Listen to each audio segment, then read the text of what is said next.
ਜੀ ਵੈਬਿਨਾਰ ਦੇ ਜੁੜ ਬੈਠੇ ਸਮੂਹ ਮਾਈ ਪੇ ਵੀਰਾਂ ਭੈਣਾਂ ਬੱਚਿਆਂ ਨੂੰ ਵਾਹਿਗੁਰੂ ਜੀ ਕਾ ਖਾਲਸਾ ਵਾਹਿਗੁਰੂ ਜੀ ਕੀ ਫਤਿਹ। ਜਿਹੜਾ ਵਿਸ਼ਾ ਜੀ ਦੀ ਕੱਲ ਤੋਂ ਚਰਚਾ ਹੋ ਰਹੀ ਆ, ਡਾਕਟਰ ਕਾਲਾ ਸਿੰਘ ਜੀ, ਡਾਕਟਰ ਸਰਬਜੀਤ ਸਿੰਘ ਜੀ ਅਤੇ ਹੁਣ ਪ੍ਰੋਫੈਸਰ ਗੁਰਚਰਨ ਸਿੰਘ ਜੀ, ਜਿਨ੍ਹਾਂ ਨੇ ਜਿਹੜਾ ਗੁਰਮਤਿ ਦਾ ਤੱਤ ਸਾਰ ਆ ਉਹ ਸੰਖੇਪ ਪਰੰਤੂ ਬੜੇ ਹੀ ਭਾਵਪੂਰਕ ਸ਼ਬਦਾਂ ਵਿੱਚ ਸਾਡੇ ਸਾਹਮਣੇ ਰੱਖਿਆ।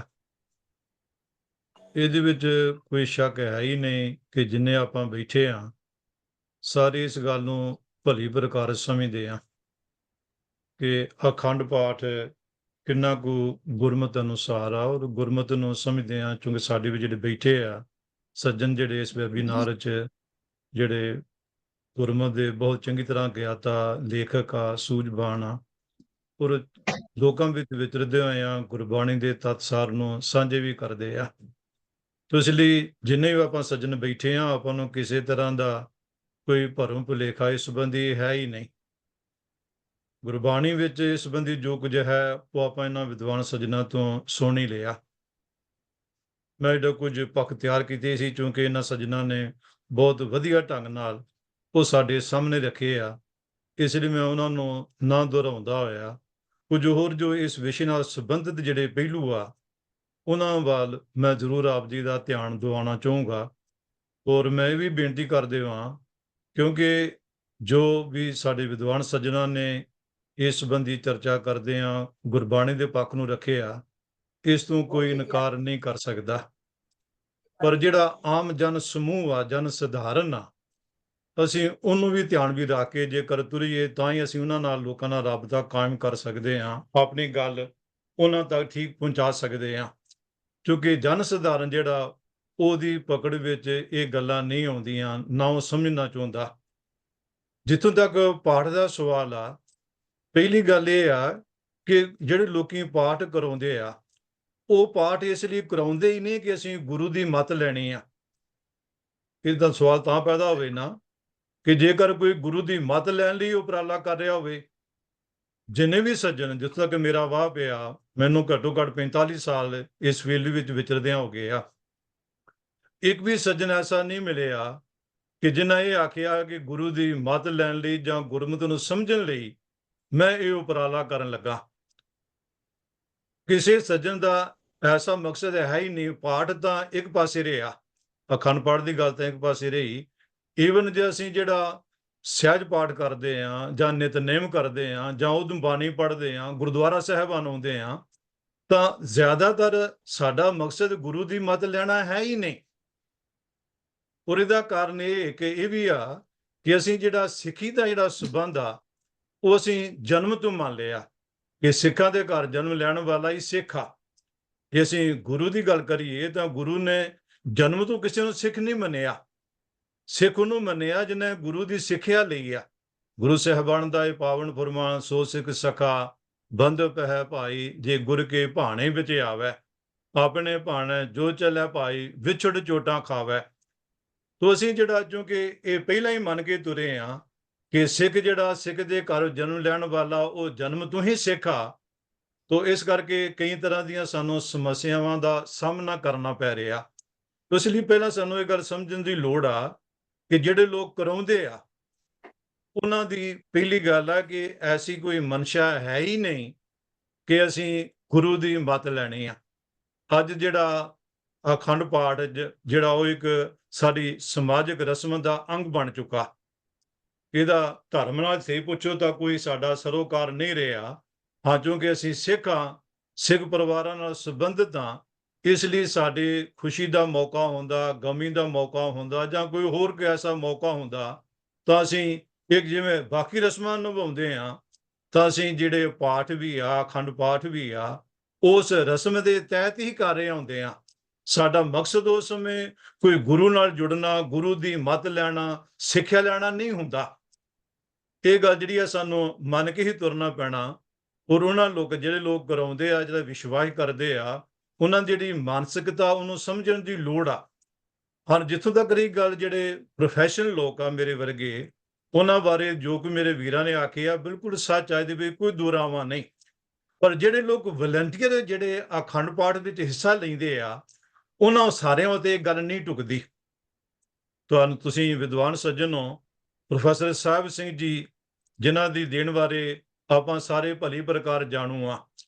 ਪ੍ਰੋਫੈਸਰ ਸਾਹਿਬ ਸਿੰਘ ਨੂੰ ਪਹਿਲੀ ਵਾਰ ਜਿਹੜੀ ਵਿਆਕਰਨ ਦਾ ਉਹਨਾਂ ਨੇ ਉਦਮ ਕੀਤਾ, ਜਿਹੜੀ ਝਲਕ ਮਿਲੀ ਆ, ਉਹ ਅਖੰਡ ਪਾਠ ਕਰਦਿਆਂ ਹੀ ਉਹਨਾਂ ਨੂੰ ਇਹ ਪਤਾ ਲੱਗਾ, ਜਦੋਂ ਉਹਨਾਂ ਦੇ ਸਾਹਮਣੇ ਸ਼ਬਦ 3 ਰੂਪਾਂ ਵਿੱਚ ਆਇਆ।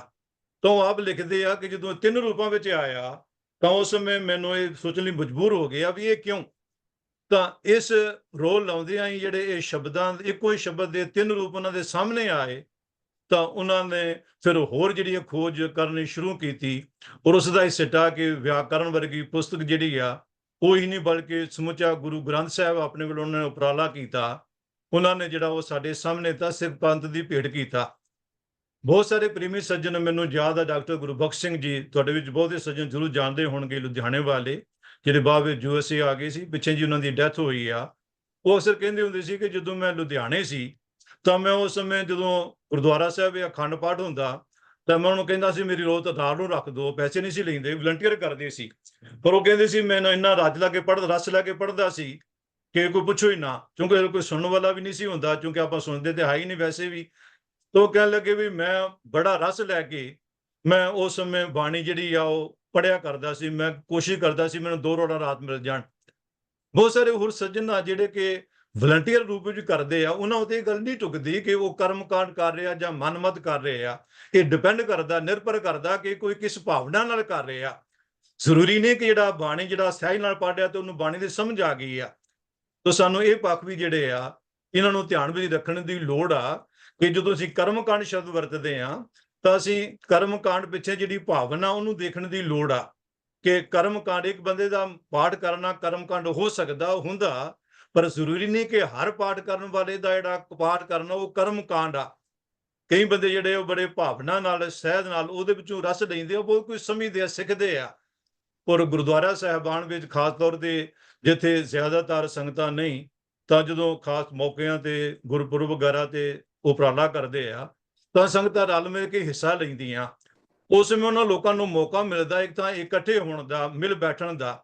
ਸਾਡੇ ਵੀ ਜਿਹੜੀ ਇੱਕ ਕਿਉਂਕਿ ਸਮਾਜ ਰਸਮ ਬਣ ਚੁੱਕੀ ਆ, ਤਾਂ ਸਮਾਜ ਰਸਮ ਵਿੱਚ ਵੀ ਜਿਹੜਾ ਜੇਕਰ ਅਸੀਂ ਨਹੀਂ ਕਰਾਂਗੇ, ਜੇਕਰ ਅਸੀਂ ਲੋਕਾਂ ਨੂੰ ਬਿਲਕੁਲ ਹੀ ਜਿਹਨਾਂ ਦੀ ਭਾਵਨਾ ਸਮਝ ਕੇ ਅਸੀਂ ਤੱਤ ਦੀ ਗੱਲ ਸਮਝਾਉਣਾ ਚਾਹਾਂਗੇ, ਤਾਂ ਉਹ ਜਿਹੜੀ ਬਾਣੀ ਪੜ੍ਹਦੇ ਉਹ ਵੀ ਛੁੱਟ ਜਾਣਗੇ। ਮੈਨੂੰ ਯਾਦ ਆ ਸਾਡੇ ਪ੍ਰੋਫੈਸਰ ਧਰਮਾਨੰਦ ਸਿੰਘ ਗੱਲ ਸੁਣਾਉਂਦੇ ਹੁੰਦੇ ਸੀ, ਕਹਿੰਦੇ ਅੰਮ੍ਰਿਤਸਰ ਉਹਨਾਂ ਦੀ ਕੋਠੀ ਵਿੱਚ ਇੱਕ ਵਾਰ ਮਾਸਟਰ ਤਾਰਾ ਸਿੰਘ ਤੇ ਰਾਧਾ ਸੋਮਈਆ ਦੇ ਉਸ ਸਮੇਂ ਜਿਹੜੇ ਉਹਨਾਂ ਦੇ ਆਗੂ ਸੀਗੇ, ਸਾਵਣ ਸਿੰਘ, ਉਹ ਆ ਕੇ ਬੈਠੇ ਹੋਏ ਸੀ।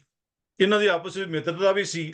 ਕਹਿਣ ਲੱਗੇ ਮਾਸਟਰ ਜੀ, ਸਾਵਣ ਸਿੰਘ ਉਹਨਾਂ ਨੂੰ ਕਹਿਣ ਲੱਗੇ ਕਿ ਗਿਆਨੀ ਜੀ, ਉਹਨਾਂ ਨੂੰ ਗਿਆਨੀ ਜੀ ਕਰਕੇ ਬੁਲਾਉਂਦੇ ਹੁੰਦੇ ਸੀ, ਕਿ ਤੁਸੀਂ ਜਿਹੜਾ ਹੈ ਲੋਕ ਅੰਮ੍ਰਿਤ ਸੰਚਾਰ ਵੀ ਕਰਿਆ ਕਰੋ।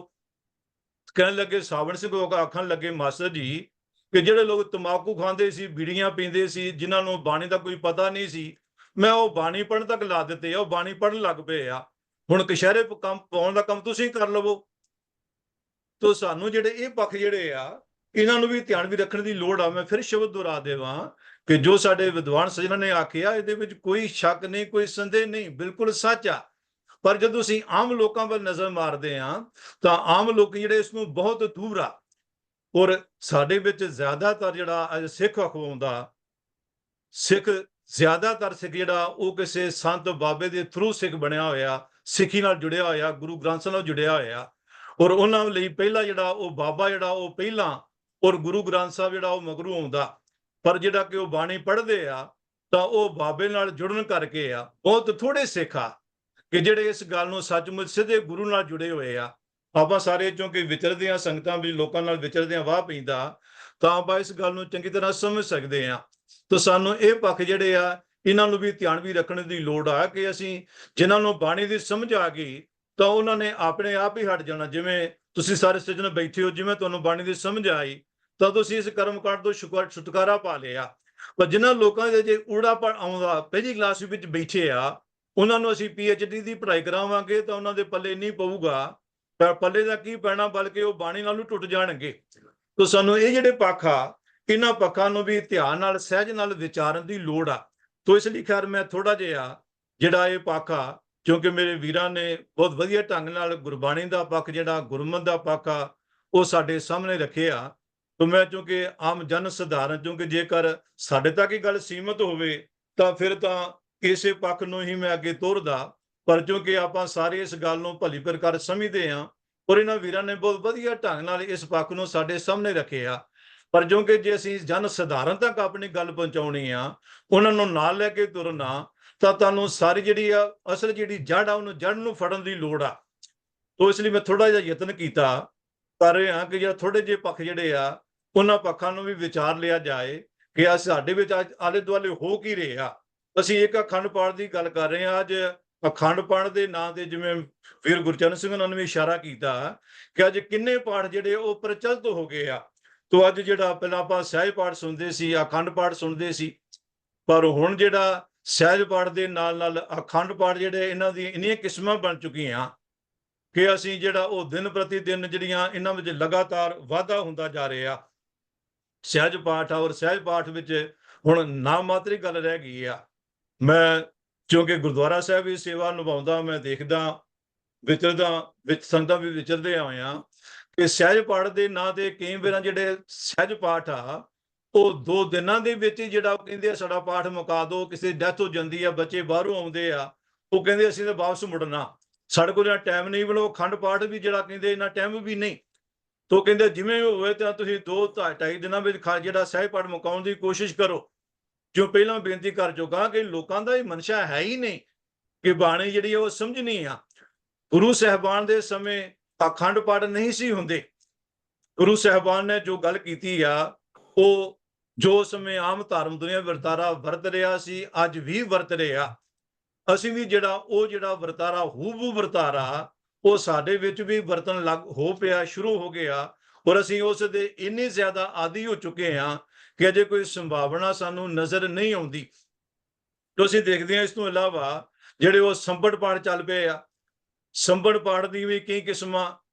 ਕੋਈ ਸੰਪਟ ਪਾਠ ਜਿਹੜੇ ਆ ਉਹਨਾਂ ਦਾ 12 ਦਿਨਾਂ 'ਚ ਭੋਗ ਪਾਉਂਦੇ ਆ, ਕੁਝ ਐਸੇ ਜਿਹੜੇ ਹੈਗੇ ਆ ਉਹਨਾਂ ਦਾ 21 ਦਿਨਾਂ 'ਚ ਪਾਉਂਦੇ ਆ ਜਾਂ 22 ਦਿਨਾਂ 'ਚ ਪਾਉਂਦੇ ਆ। ਉਹ ਕੋਈ ਐਸੇ ਵੀ ਹੈਗੇ ਆ ਜਿਨ੍ਹਾਂ ਦਾ 41 ਦਿਨਾਂ ਵਿੱਚ ਪਾਉਂਦੇ ਆ। ਔਰ ਇੰਨਾ ਹੀ ਨਹੀਂ, ਬਲਕਿ ਜਿਹੜੇ ਇਹ ਪਾਠ ਆ, ਇਹਨਾਂ ਪਾਠਾਂ ਵਿੱਚ ਪਾਠੀ ਨੂੰ ਜਿਹੜੇ ਪਾਠੀ ਲੱਗਦੇ ਆ ਉਹਨਾਂ ਨੂੰ ਬਾਹਰ ਨਿਕਲਣ ਦੀ ਵੀ ਇਜਾਜ਼ਤ ਨਹੀਂ ਹੁੰਦੀ। ਠੀਕ ਆ, ਇਹ ਕੋਈ ਡੇਰਿਆਂ ਤੱਕ ਹੀ ਇਹ ਪਾਠ ਜਿਹੜੇ ਉਹ ਸੀਮਤ ਆ। ਅਜੇ ਆਮ ਲੋਕਾਂ ਤੱਕ ਇਹ ਪਾਠ ਜਿਹੜੇ ਆ ਉਹਨਾਂ ਦੀ ਪਹੁੰਚ ਨਹੀਂ, ਪਹੁੰਚ ਤੋਂ ਹੈ ਵੀ ਬਾਹਰ ਆ, ਕਿਉਂਕਿ ਇਹ ਸਧਾਰਨ ਬੰਦਾ ਵਿਅਕਤੀ ਐਸਾ ਕਰ ਵੀ ਨਹੀਂ ਸਕਦਾ। ਤਾਂ ਉਹਨਾਂ ਵਿੱਚ ਜਿਹੜੇ 5 ਪਾਠੀ 6 ਪਾਠੀ ਬਲਕਿ ਕਈ ਪਾਠੀ ਲੱਗਦੇ ਆ ਔਰ ਬਕਾਇਦਾ ਉਹਨਾਂ ਦੀ ਜਿਹੜੀ ਸਰੀਰਕ ਕਿਰਿਆ, ਉਹ ਸਰੀਰਕ ਕਿਰਿਆ ਵੀ ਜਿਹੜਾ ਉਹ ਦਿਨੇ ਕਰਨ ਦੀ ਉਹਨਾਂ ਨੂੰ ਇਜਾਜ਼ਤ ਨਹੀਂ ਹੁੰਦੀ। ਉਹਨਾਂ ਦਾ ਪਹਿਲਾਂ ਅਭਿਆਸ ਕਰਾਇਆ ਜਾਂਦਾ। ਉਹ ਰਾਤ ਨੂੰ ਨਿਕਲਦੇ ਆ। ਉਹ ਰਾਤ ਨੂੰ ਵੀ 2 ਬੰਦੇ ਬਕਾਇਦਾ ਉਹਨਾਂ ਦੇ ਨਾਲ ਨਾਲ ਜਾਂਦੇ ਆ। ਉਹਨਾਂ ਨੂੰ ਇਕੱਲਿਆਂ ਵੀ ਬਾਹਰ ਨਹੀਂ ਜਾਣ ਦਿੱਤਾ ਜਾਂਦਾ ਔਰ 41 ਦਿਨ ਬਕਾਇਦਾ ਉਹ ਅੰਦਰ ਹੀ ਰਹਿੰਦੇ ਆ। ਇਸ ਤੋਂ ਇਲਾਵਾ 25 ਸਿੰਘਾਂ ਦਾ ਪਾਠ ਆ ਕਿ ਜਿਹੜਾ ਆਮ ਸਾਡੇ ਇੱਥੇ ਵੈਨਕੂਵਰ ਏਰੀਏ ਵਿੱਚ ਵੀ ਕਈ ਪਰਿਵਾਰ ਜਿਹੜੇ ਆ ਉਹ ਕਰਾਉਂਦੇ ਆ। ਇਹਨਾਂ ਵਿੱਚ 5 ਪਾਠੀ ਲਾਉਂਦੇ ਆ, 5 ਜਿਹੜੇ ਆ ਉਹ ਪਹਿਰੇਦਾਰ ਹੁੰਦੇ ਆ, 5 ਜਿਹੜੇ ਆ ਉਹ ਧੂਪੀ ਹੁੰਦੇ ਆ, 5 ਜਿਹੜੇ ਉਹ ਜਪਜੀ ਦਾ ਨਾਲ ਪਾਠ ਰੱਖਦੇ ਆ ਉਹ ਹੁੰਦੇ ਆ, 5 ਜਿਹੜੇ ਲੰਗਰੀ ਹੁੰਦੇ ਆ, ਕਿਉਂਕਿ ਲੰਗਰ ਵੀ ਜਿਹੜਾ ਉਹ ਬਕਾਇਦਾ ਉਹਨਾਂ ਸਿੰਘਾਂ ਵੱਲੋਂ ਤਿਆਰ ਕੀਤਾ ਜਾਂਦਾ। ਤੋ ਇਹ ਸਾਡਾ ਵਰਤਾਰਾ ਵਰਤ ਰਿਹਾ। ਇਸ ਤੋਂ ਇਲਾਵਾ ਸੁਖਮਨੀ ਦਾ ਪਾਠ ਜਿਹੜਾ ਪਹਿਲਾਂ ਲੋਕੀ ਪਾਠ ਹੀ ਕਰਦੇ ਸੀ, ਹੁਣ ਕੁਝ ਸਮੇਂ ਤੋਂ ਸੁਖਮਨੀ ਦੇ ਪਾਠ ਦੇ ਜਿਹੜੇ ਲਗਾਤਾਰ ਪਾਠ, ਗੁਰੂ ਗ੍ਰੰਥ ਸਾਹਿਬ ਜਿਹੜਾ ਆਮ ਮੀਡੀਅਮ ਸਰੂਪ ਆ, ਇਸ ਸਰੂਪ ਦੇ ਬਕਾਇਦਾ ਜਿਹੜੇ ਆ ਉਹ ਸੁਖਮਨੀ ਦੇ ਪਾਠ ਦੇ ਗ੍ਰੰਥ ਤਿਆਰ ਕੀਤੇ ਗਏ ਆ ਔਰ ਆਮ ਲੋਕੀ ਜਿਹੜੇ ਆ ਉਹ ਸੁਖਮਨੀ ਦੇ ਅਖੰਡ ਪਾਠ ਕਰਾਉਣ ਲੱਗ ਪਏ ਆ ਔਰ ਕਈ ਥਾਈਂ ਬੜੇ ਤੇਜ਼ੀ ਨਾਲ ਇਹ ਜਿਹੜਾ ਰਿਵਾਜ ਵੱਧਦਾ ਜਾ ਰਿਹਾ, ਕਿਉਂਕਿ ਲੋਕਾਂ ਵਿੱਚ ਇਹ ਭਰਮ ਪਾ ਦਿੱਤਾ ਗਿਆ ਕਿ ਸੁਖਮਨੀ ਦੇ ਅਖੰਡ ਪਾਠ ਦਾ ਮਹਾਤਮ ਜਿਹੜਾ ਉਹ ਦੂਜਿਆਂ ਪਾਠਾਂ ਨਾਲੋਂ ਵੱਧ ਆ ਔਰ ਲੋਕਾਂ ਨੂੰ ਤਾਂ ਫਲ ਚਾਹੀਦਾ। ਇਸ ਲਈ ਜੇ ਉਹਨਾਂ ਨੂੰ ਪਤਾ ਲੱਗਦਾ ਤਾਂ ਬਕਾਇਦਾ ਉਸੇ ਤਰ੍ਹਾਂ ਕਈਆਂ ਨੂੰ ਪਤਾ ਵੀ ਨਹੀਂ ਚੱਲਦਾ ਕਿ ਗੁਰੂ ਗ੍ਰੰਥ ਸਾਹਿਬ ਦਾ ਪਾਠ ਹੋ ਰਿਹਾ, ਚਾਹੇ ਸੁਖਮਨੀ ਦਾ ਇੱਥੇ ਜਿਹੜਾ ਉਹਨਾਂ ਨੇ ਪ੍ਰਕਾਸ਼ ਕੀਤਾ ਹੋਇਆ। ਤੋ ਇਸ ਤੋਂ ਇਲਾਵਾ ਹੋਰ ਕਈ ਤਰ੍ਹਾਂ ਦੇ ਜਿਹੜੇ ਪਾਠ ਆ। ਇੱਕ ਸੂਰਜ ਉਹਦੇ ਵਾਸਤੇ ਅਖੰਡ ਪਾਠ ਆ ਜਿਹੜਾ ਕਿ ਸੂਰਜ ਚੜ੍ਹਨ ਤੋਂ ਪਹਿਲਾਂ ਪ੍ਰਾਰੰਭ ਕਰਦੇ ਆ, ਉਹ ਫਿਰ ਸ਼ਾਮ ਸੂਰਜ ਡੁੱਬਣ ਤੋਂ ਪਹਿਲਾਂ ਅਰਦਾਸ ਕਰਕੇ ਦੇਗ ਬਣਾ ਕੇ ਫਿਰ ਉਹਨੂੰ ਸਮਾਪਤੀ ਕਰਕੇ ਫਿਰ ਦੂਜੇ ਦਿਨ ਉਹਨੂੰ ਪ੍ਰਾਰੰਭ ਕਰਦੇ ਆ। ਇਹ ਦਿਨ ਪ੍ਰਤੀ ਦਿਨ ਜਿਹੜੀਆਂ ਵੈਰਾਈਟੀਆਂ ਇਹ ਦਿਨ ਪ੍ਰਤੀ ਦਿਨ ਵੱਧਦੀਆਂ ਜਾ ਰਹੀਆਂ। ਅਸੀਂ ਇੱਕ ਅਖੰਡ ਪਾਠ ਦੀ ਗੱਲ ਕਰਦੇ ਹਾਂ, ਰਹਿਤ ਮਰਿਆਦਾ ਵੀ ਜਿਹੜੀ ਆ ਉਹ ਜਨ ਸਧਾਰਨ ਨੂੰ ਧਿਆਨ ਵੀ ਰੱਖ ਕੇ ਜਿਹੜੀ ਆ ਗੱਲ ਬਣਾ ਰੱਖੀ, ਜਿਹੜੀ ਕੀਤੀ ਗਈ ਆ ਇਸ ਲਈ ਜੇ ਅਸੀਂ ਬਿਲਕੁਲ ਹੀ ਕੰਡੈਮ ਕਰਾਂਗੇ ਤਾਂ ਜਿਹੜਾ ਜਨ ਸਧਾਰਨ ਆ ਉਹ ਬਾਣੀ ਜਿਹੜਾ ਨਾਲ ਜਿਹੜਾ ਜੁੜ ਸਕਦਾ ਸੰਭਾਵਨਾ ਹੈਗੀ ਆ। ਘੱਟੋ ਘੱਟ ਜੇਕਰ ਕੋਈ ਬਾਣੀ ਦਾ ਕਿਸੇ ਦੇ ਮਨ ਵਿੱਚ ਸਤਿਕਾਰ ਆ ਪੈ ਆ ਤਾਂ ਘੱਟੋ ਘੱਟ ਆਉਣ ਵਾਲੇ ਸਮੇਂ ਸੰਭਾਵਨਾ ਹੈਗੀ ਆ ਕਿ ਕਿਤੇ ਉਹਨੂੰ ਸਮਝ ਆਈ ਤਾਂ ਹਟ ਜਾਊਗਾ। ਜੇਕਰ ਅਸੀਂ ਪਹਿਲੇ ਚਰਨ ਜਿਨ੍ਹਾਂ ਨੂੰ ਪਤਾ ਕੁਝ ਨਹੀਂ ਉਹਨਾਂ ਨੂੰ ਗੱਲ ਸਮਝਾਵਾਂਗੇ ਤਾਂ ਉਹ ਸਮਝਣ ਦੇ ਬਜਾਏ ਸਾਡੇ ਨਾਲ ਉਹਨੂੰ ਸਬੰਧ ਤੋੜ ਲੈਣਗੇ। ਇਹ ਕਾਰਨ ਆ ਕਿ ਜਿਹੜੇ ਅਸੀਂ ਆਪਾਂ ਜਾਗਰੂਕ ਹੋਣੇ ਆ, ਆਮ ਲੋਕਾਂ ਦਾ ਜਿਹੜਾ ਸਾਡੇ ਨਾਲ ਕੋਈ ਤਾਲਮੇਲ ਨਹੀਂ, ਕਿਉਂਕਿ ਸਮਝਦੇ ਆ ਕਿ ਇਹ ਲੋਕ ਜਿਹੜੇ ਆ ਇਹ ਤਾਂ ਸਾਡੀ ਸ਼ਰਧਾ ਨੂੰ ਘਟਾਉਂਦੇ ਆ ਨਾ, ਵੀ ਸ਼ਰਧਾ ਹੈ ਹੀ ਨਹੀਂ। ਤਾਂ ਸਾਨੂੰ ਜਿਹੜੇ ਇਹ ਆਮ ਜਨ ਸਧਾਰਨ ਆ ਉਹਨਾਂ ਜਨ ਸਧਾਰਨ ਦੀ ਮਾਨਸਿਕਤਾ ਨੂੰ ਵੀ ਧਿਆਨ ਵਿੱਚ ਰੱਖ ਕੇ ਕਿ ਅਸੀਂ ਇਹ ਜਲੀ ਦੀ ਗੱਲ ਆ ਉਹਨਾਂ ਤੱਕ ਕਿਵੇਂ ਪਹੁੰਚਾ ਸਕਦੇ ਆ। ਉਹਨਾਂ ਨੂੰ ਸਾਨੂੰ ਊੜੇ ਤੋਂ ਸ਼ੁਰੂ ਕਰਨਾ ਪਊਗਾ। ਐੜੇ ਤੱਕ ਆਉਣ ਲਈ ਪਹਿਲਾਂ ਊੜੇ ਤੋਂ ਸ਼ੁਰੂ ਕਰਨਾ ਪਊਗਾ। ਜਦੋਂ ਉਹਨਾਂ ਨੂੰ ਬਾਣੀ ਦੀ ਠੀਕ ਸਮਝ ਲੱਗ ਜਾਊ ਤਾਂ ਫਿਰ ਉਹ ਆਪਣੇ ਆਪ ਹੀ ਇਹ ਜਿਹੜੇ ਕਰਮ ਕਾਂਡ ਆ ਇਹਨਾਂ ਤੋਂ ਹਟ ਜਾਣਗੇ। ਗੁਰਦੁਆਰਿਆਂ ਦਾ ਜਿਹੜਾ ਰੋਲ ਆ, ਗੁਰਦੁਆਰੇ ਚੋਂਕਿ ਅਖੰਡ ਪਾਠ ਜਿਹੜੇ ਆ ਇੱਕ ਆਮਦਨ ਦਾ ਬਹੁਤ ਵੱਡਾ ਸਾਧਨ ਬਣ ਚੁੱਕੇ ਆ, ਤਾਂ ਗੁਰਦੁਆਰੇ ਵਾਲੇ ਕਦੀ ਵੀ ਨਹੀਂ ਚਾਹਣਗੇ ਕਿ ਜਿਹੜੇ ਆਮ ਲੋਕੀ ਆ ਉਹ ਇਸ ਗੱਲ ਨੂੰ ਸਮਝ ਲੈਣ। ਆਮ ਲੋਕਾਂ ਦੇ ਗੱਲ ਵਿੱਚ ਇਹ ਖਾਣੇ ਪੈ ਜਾਵੇ ਕਿ ਮਨਮਤ ਆ। ਹਾਂ, ਅਸੀਂ ਚਾਹੀਦਾ ਹੁਣੇ ਆ ਕਿਉਂਕਿ ਅਸੀਂ ਸਾਡੇ ਕਿਸੇ ਨੇ ਬੰਦ ਨਹੀਂ ਕਰਨੇ, ਪਰ ਕਿਉਂ ਨਾ ਅਸੀਂ ਪੋਜ਼ਿਟਿਵ ਸੋਚ ਕੇ ਇਹੋ ਜਿਹੜੇ ਮੌਕੇ ਆ ਇਹਨਾਂ ਮੌਕਿਆਂ ਤੇ ਅਸੀਂ ਆਮ ਲੋਕਾਂ ਨੂੰ ਜਿਹੜਾ ਦੂਜਾ ਗੁਰਬਾਣੀ ਦਾ ਪੱਖ ਆ ਇਹ ਨਾਲ ਦ੍ਰਿੜ ਕਰਵਾਈਏ, ਸਮਝਾਈਏ। ਸ਼ਾਇਦ ਕਿਸੇ ਦੇ ਪੱਲੇ ਗੱਲ ਪੈ ਜਾਵੇ ਔਰ ਸ਼ਾਇਦ ਕੋਈ ਗੱਲ ਮੰਨ ਕੇ ਔਰ ਬਹੁਤ ਸਾਰਾ ਅਸਰ ਵੀ ਹੁੰਦਾ। ਕਈ ਲੋਕ ਸਮਝਦੇ ਆ ਕਿਉਂਕਿ ਬਹੁਤ ਸਾਰੇ ਸੱਜਣ ਬਾਣੀ ਨੂੰ ਪੜ੍ਹਦੇ ਆ, ਵਿਚਾਰਦੇ ਆ, ਉਹ ਇਸ ਗੱਲ ਨੂੰ ਸਮਝਣ ਲੱਗ ਪਏ ਆ। ਤਾਂ ਜਿਉਂ-ਜਿਉਂ ਲੋਕਾਂ ਵਿੱਚ ਸਮਝ ਆਊਗੀ ਤਾਂ ਲੋਕੀ ਆਪਣੇ ਆਪ ਹੀ ਇਹਨਾਂ ਕਰਮਾਂ ਤੋਂ ਹਟ ਜਾਣਗੇ। ਤੋ ਸ਼ੁੱਧ ਮੈਂ ਫਿਰ ਦੁਹਰਾਵਾਂ ਕਿ ਜਿਹੜੀ ਮਨਮਤ ਜਾਂ ਜਿਹੜੀ ਗੁਰਮਤ ਆ ਅਸੀਂ ਇਹਨਾਂ ਨੂੰ, ਜਿਵੇਂ ਮੇਰੇ ਵੀਰ ਨੇ ਬਹੁਤ ਵਧੀਆ ਢੰਗ ਨਾਲ ਗੁਰਬਾਣੀ ਦੇ ਇਸ ਪੱਖ ਨੂੰ ਸਾਡੇ ਸਾਹਮਣੇ ਰੱਖਿਆ, ਤੋ ਗੁਰਬਾਣੀ ਦੇ ਇਸ ਪੱਖ ਨੂੰ ਧਿਆਨ ਵੀ ਰੱਖ ਕੇ ਸਾਨੂੰ ਜਿਹੜੇ ਲੋਕ ਅਜੇ ਬਹੁਤ ਦੂਰ ਆ, ਜਿਹੜੇ ਅਜੇ ਕਿਸੇ ਵਿਅਕਤੀ ਨਾਲ ਜੁੜੇ ਹੋਏ ਆ, ਉਹਨਾਂ ਨੂੰ ਊੜੇ ਤੋਂ ਸ਼ੁਰੂ ਕਰਕੇ ਉਹਨਾਂ ਨੂੰ ਐੜੇ ਤੱਕ ਲਿਆਉਣ ਦੀ ਲੋੜ ਆ। ਔਰ ਇਹਦੇ ਵਿੱਚ ਜਿਹੜਾ ਕੇਵਲ ਕੁਝ ਦੇਰਿਆਂ ਦੀ ਗੱਲ ਨਹੀਂ, ਕੁਝ ਵਿਅਕਤੀਆਂ ਦੀ ਗੱਲ ਨਹੀਂ, ਸਾਡੇ ਜਿਹੜੀਆਂ ਪੁਸਤਕਾਂ, ਕੁਝ ਗ੍ਰੰਥ ਜਿਹੜੇ ਆ ਉਹਨਾਂ ਨੇ ਬੀਜ ਹੀ ਇਹੋ ਜਿਹੇ ਬੋਏ ਹੋਏ ਆ ਕਿ ਜਿਹੜੇ ਲੋਕ ਜਿਹੜੇ ਆ ਅੱਜ ਵੀ ਉਹਨਾਂ ਤੋਂ ਪ੍ਰਭਾਵਿਤ ਆ। ਇਹੀ ਕਾਰਨ ਆ ਕਿ ਜਿਹੜੇ ਪਾਠ ਆ, ਜਿਹੜੇ ਗੁਰੂ ਗ੍ਰੰਥ ਸਾਹਿਬ ਦੇ ਪਾਠ ਦੀ ਗੱਲ ਆਉਂਦੀ ਆ, ਭਾਵੇਂ ਉਹ ਸਹਿਜ ਪਾਠ ਦੀ ਗੱਲ ਆ ਚਾਹੇ ਅਖੰਡ ਪਾਠ ਦੀ ਗੱਲ ਆ, ਸਾਡੇ ਜਿਹੜੇ ਪੁਰਾਤਨ ਜਿਹੜੇ ਪੁਸਤਕਾਂ ਹੈਗੀਆਂ, ਗ੍ਰੰਥ ਹੈਗੇ ਆ, ਜਿਵੇਂ ਸੂਰਜ ਪ੍ਰਕਾਸ਼ ਆ, ਗੁਰੂ ਬਲਾਕ ਪਾਤਸ਼ਾਹੀ ਛੇਵੀਂ ਇਤਿਹਾਦਿ ਜਿਹੜੇ ਗ੍ਰੰਥ ਆ, ਇਹਨਾਂ ਵਿੱਚ ਬਕਾਇਦਾ ਜਿਹੜਾ ਇਹਨਾਂ ਦਾ ਮਹਾਤਮ ਲਿਖਿਆ ਹੋਇਆ, ਇਹਨਾਂ ਦਾ ਫਲ ਲਿਖਿਆ ਹੋਇਆ। ਔਰ ਆਮ ਲੋਕਾਂ ਵਿੱਚ ਜਿਹੜੇ ਗੱਲ ਘਰ ਕਰ ਚੁੱਕੀ ਹੋਈ ਆ ਕਿ ਆਮ ਲੋਕੀ ਸਮਝਦੇ ਆ ਕਿ ਜੋ ਇਹਨਾਂ ਪੁਸਤਕਾਂ ਵਿੱਚ ਲਿਖਿਆ ਜਾਂ ਇਹਨਾਂ ਨੇ ਗੁਰੂ ਸਾਹਿਬਾਨ ਦੇ ਮੂੰਹ ਕਢਵਾਇਆ ਉਹ ਗੁਰਬਾਣੀ ਦਾ ਸੱਚ ਹੀ ਆ। ਤਾਂ ਸਾਨੂੰ ਪਹਿਲਾਂ ਲੋਕਾਂ ਨੂੰ ਇਹ ਗੱਲ ਵੀ ਸਮਝਾਉਣ ਦੀ ਲੋੜ ਆ ਕਿ ਜੋ ਮੇਰੇ ਤੁਹਾਡੇ ਵਰਗੇ ਨੇ ਲਿਖਿਆ ਤਾਂ ਇਹ ਲਿਖਤੀ ਇਸ ਗੱਲ ਦਾ ਪ੍ਰਮਾਣ ਨਹੀਂ ਕਿ ਇਹ ਗੁਰੂ ਸਾਹਿਬ ਨੇ ਆਖਿਆ। ਸਾਡੇ ਲਈ ਜੋ ਗੁਰੂ ਸਾਹਿਬ ਨੇ ਆਖਿਆ ਉਹ ਗੁਰੂ ਕੀ ਬਾਣੀ ਵਿੱਚ ਦਰਜ ਆ। ਜੋ ਗੁਰੂ ਸਾਹਿਬਾਨ ਨੇ ਆਖਿਆ ਉਹ ਗੁਰਬਾਣੀ ਵਿੱਚ ਉਹਦਾ ਤਤ ਸਾਰ ਆ। ਜੇਕਰ ਕੋਈ ਗੱਲ ਗੁਰੂ ਸਾਹਿਬਾਨ ਦੇ ਮੂੰਹ ਕਢਵਾ ਰਿਹਾ, ਜਿਹੜੀ ਗੱਲ ਗੁਰਬਾਣੀ ਦੇ ਆਸ਼ੇ ਦੇ ਅਨੁਕੂਲ ਨਹੀਂ, ਤਾਂ ਸਮਝ ਲੈਣੀ ਚਾਹੀਦੀ ਆ ਕਿ ਉਹ ਗੁਰੂ ਪਾਤਸ਼ਾਹ ਦੇ ਮੂੰਹੋਂ ਨਿਕਲੀ ਹੋਈ ਨਹੀਂ, ਉਹ ਲੇਖਕ ਦੇ ਜਾਂ ਬੋਲਣ ਵਾਲੇ ਦੇ ਮੂੰਹ ਨਿਕਲੀ ਹੋਈ ਹੈ, ਉਸਦਾ ਆਪਣਾ ਵਿਚਾਰ ਆ। ਮੈਂ ਥੋੜਾ ਜਿਹਾ ਪਖੇੜਾ ਉਸ ਸੰਖੇਪ ਵਿੱਚ ਆਪਣੇ ਨਾਲ ਸਾਂਝੇ ਕਰਾਂ ਕਿ ਜਿਵੇਂ ਸੂਰਜ ਪ੍ਰਕਾਸ਼ ਵਿੱਚ ਜਦੋਂ ਗੁਰੂ ਗ੍ਰੰਥ ਸਾਹਿਬ ਦੀ ਬੀੜ ਦੀ ਜਿਹੜੀ ਆ ਬੀੜਜਲ ਪੋਥੀ ਸਾਹਿਬ ਤਿਆਰ ਹੋਈ ਤਾਂ ਉਸ ਸਮੇਂ ਉਹ ਸੰਤਾਂ ਨੂੰ ਸੰਬੋਧਨ ਕਰਦੇ ਆ, ਕੋਈ ਸ਼ਬਦ ਕਹਿੰਦੇ ਆ, ਉਹਨਾਂ ਵਿੱਚ ਜਿਹੜਾ ਉਹ ਇਹ ਵੀ ਦੱਸਦੇ ਆ ਕਿ ਪਾਠ ਕਰਾਉਣ ਦਾ ਜਿਹੜਾ ਉਹ ਕਿੰਨਾ ਮਹਾਤਮ ਆ, ਕੀ ਫਲ ਆ। ਔਰ ਫਿਰ ਅਖੀਰ ਵਿੱਚ ਉਹ ਲਿਖਦੇ ਆ ਕਿ ਔਰ ਕਹਾਂ ਲਗ ਜੇ ਜਗ ਕਾਰਜ ਪਾਠ ਕਰੇ ਸਿਧ ਹੋਵੇਂਗੇ, ਸੰਤ ਮਹੰਤ ਚਹਿਨ ਹੈ ਜੋ ਪਾਠ ਪ੍ਰੇਮ ਕਰੇ ਪ੍ਰਭ ਚੋਵੇਂਗੇ, ਦਿਵਸ ਨਿਸ਼ਾ ਸਿਮਰੈ ਸਤਨਾਮ के ग्रंथ पढ़ें अग खोवेंगे, अंध समय जम को ना पिखें, मिल आए हमें अब लोकेंगे। उन्हें शब्द लेखक गुरु साहबान दे गुरु अर्जन साहब दे मुखों कढवा रहे कि गुरु साहब ने ऐसा आखिया कि जेड़ा भी बंदा इहदा पाठ करूगा कि किवें वो जो मन इच्छत उसदा इच्छा होगी, कामना होगी, वो पूरी होगी। और जिन्हां दे मन विच दुनियावी इच्छा नहीं, ਉਹ ਸਿੱਧਾ ਮੌਤ ਤੋਂ ਮਗਰੋਂ ਮੇਰੇ ਲੋਕ ਵਿੱਚ ਆਉਣਗੇ, ਉਹਨਾਂ ਦਾ ਨਿਵਾਸ ਮੇਰੇ ਲੋਕ ਵਿੱਚ ਹੋਊਗਾ। ਇਸੇ ਤਰ੍ਹਾਂ ਜਿਹੜੀ ਜਦੋਂ ਮਿਰਤ ਦੀ ਗੱਲ ਆਉਂਦੀ ਆ, ਕਹਿੰਦੇ ਮਿਰਤ ਪਾਛੇ ਇਹ ਰੀਤ ਸੋ ਕਰ, ਗੁਰੂ ਗ੍ਰੰਥ ਕਾ ਪਾਠ ਸੋ ਧਰ, ਭਾਵੇਂ ਭੋਗ ਰਾਗ ਮਾਲ ਪੜ, ਛਿਨਮੇ ਪਾਪ ਜਾਹੇ ਤਾਂ ਕੇ ਸੜ। ਕੜਾ ਪ੍ਰਸ਼ਾਦ ਤੇ ਨਿਮਿਤ ਕਰਾਵੋ, ਨਰਕ ਦੁਆਰ ਕੋ ਸੋ ਨਹਿ ਜਾਵੇ। ਹੁਣ ਇਹ ਜਿਹੜੀਆਂ ਪੁਸਤਕਾਂ ਜਿਨ੍ਹਾਂ ਦਾ ਸਾਡੇ ਵਿੱਚ ਅੱਜ ਵੀ ਬਹੁਤ ਜ਼ਿਆਦਾ ਅਸਰ ਆ, ਪ੍ਰਭਾਵ ਆ, ਇਹਨਾਂ ਪੁਸਤਕਾਂ ਵਿੱਚ ਜਿਹੜੀਆਂ ਇਹ ਗੱਲਾਂ ਲਿਖੀਆਂ, ਜਦੋਂ ਆਮ ਲੋਕੀ ਜਦੋਂ ਗੁਰਦੁਆਰਿਆਂ ਵਿੱਚ ਇਹਨਾਂ ਦੀ ਕਥਾ ਹੁੰਦੀ ਹੈ, ਕਿਉਂਕਿ ਅੱਜ ਵੀ ਖਾਸ ਤੌਰ ਤੇ ਸੂਰਜ ਪ੍ਰਕਾਸ਼ ਦੀ ਬਹੁਤ ਸਾਰੇ ਗੁਰਦੁਆਰਿਆਂ, ਇਤਿਹਾਸਕ ਗੁਰਦੁਆਰਿਆਂ ਵਿੱਚ ਵੀ ਬਕਾਇਦਾ ਕਥਾ ਹੁੰਦੀ ਆ, ਤੋਂ ਆਮ ਜਿਹੜਾ ਮਨੁੱਖ ਆ ਉਹ ਸੁਣਦਾ, ਉਹ ਜਿਹੜਾ ਸਾਡੇ ਵਰਗਿਆਂ ਤੇ ਉਹ ਵਿਸ਼ਵਾਸ ਨਹੀਂ ਕਰੂਗਾ ਜੋ ਕਥਾ ਹੋ ਰਹੀ ਆ, ਜੋ ਗੁਰਦੁਆਰਾ ਸਾਹਿਬ ਵਿੱਚ ਇਸ ਤਰ੍ਹਾਂ ਦੀ ਕੋਈ ਗ੍ਰੰਥ ਦਾ ਹਵਾਲਾ ਦੇ ਕੇ ਆਖਿਆ ਕਿ ਗੁਰੂ ਸਾਹਿਬ ਨੇ ਆਖਿਆ, ਉਹ ਬਤੇਰੇ ਉਹਨੂੰ ਮੰਨੂਗਾ। ਤੋ ਇਹ ਜਿਹੜਾ ਜਾਗਰੂਕ ਹੁੰਦੇ ਆ, ਉਹਨਾਂ ਦਾ ਫਰਜ਼ ਬਣਦਾ ਕਿ ਆਮ ਲੋਕਾਂ ਤੱਕ ਇਹ ਗੱਲ ਪਹੁੰਚਾਈ ਜਾਵੇ ਕਿ ਗੁਰੂ ਨੇ ਜੋ ਆਖਿਆ ਉਹ ਗੁਰੂ ਕੀ ਬਾਣੀ ਵਿੱਚ ਦਰਜ ਆ, ਜੋ ਗੁਰੂ ਦੇ ਮੂੰਹ ਤੋਂ ਨਿਕਲਿਆ ਉਹ ਗੁਰੂ ਗ੍ਰੰਥ ਸਾਹਿਬ ਵੀ ਦਰਜ ਆ। ਹੋਰ ਦੇਖੋ ਕਿ ਜਿਹੜਾ ਵੱਖੋ ਵੱਖਰੇ ਪਾਠਾਂ ਦਾ ਮਹਾਤਮ ਜਿਹੜਾ ਉਹ ਵੱਖੋ ਵੱਖਰਾ ਦਰਸਾਇਆ ਜਾ ਰਿਹਾ।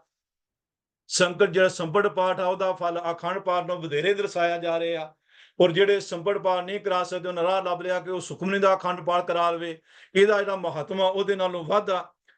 ਤੋਂ ਇਸ ਤੋਂ ਇਲਾਵਾ ਕੁਝ ਵਿਸ਼ੇਸ਼ ਜਿਹੜੀਆਂ ਬਾਣੀਆਂ, ਉਹਨਾਂ ਬਾਣੀਆਂ ਬਾਰੇ ਜਿਹੜਾ ਉਹ ਇਹ ਪ੍ਰਚਾਰਿਆ ਗਿਆ ਕਿ ਇਹ ਬਾਣੀਆਂ ਵੱਧ, ਇਹਨਾਂ ਦਾ ਮਹੱਤਵ ਆ, ਇਹ ਫਲ ਆ। ਇਸ ਕਰਕੇ ਜਿਹੜੀ ਸੱਤੇ ਬਲਵੰਡ ਦੀ ਵਾਰ ਆ ਉਹਦੇ ਬਾਰੇ ਗੁਰੂ ਸਾਹਿਬ ਦੇ ਮੂੰਹ ਕਢਵਾਇਆ ਗਿਆ, ਆਖਿਆ ਕਿ ਜੇ ਨਰ ਕੋ ਬੜ ਰੋਗ ਦੁਖ ਆਵੈ, ਚਾਹੇ ਪੜਿਆ ਦੁਖ ਦੂਰ ਪਰ ਆਵੈ, ਔਰ ਕਸ਼ਟ ਕੋ ਰਹਿਣ ਨਾ ਪਾਈ, ਪੜਿਆ ਬਾਰ ਸੋ ਨਿਮਤ ਰਾਈ। ਔਰ ਜਿਹੜਾ ਸਮਝਦਾ ਸੁਣਦਾ ਇਹਨਾਂ ਪੁਸਤਕਾਂ ਵਿੱਚੋਂ ਸਮਝਦਾ ਕਿ ਗੁਰੂ ਸਾਹਿਬ ਨੇ ਆਖਿਆ ਹੋਇਆ, ਔਰ ਜਨ ਸਧਾਰਨ ਦੁੱਖਾਂ ਲੋੜਾਂ ਦਾ ਮਾਰਿਆ ਹੋਇਆ ਪੀੜਤ ਆ।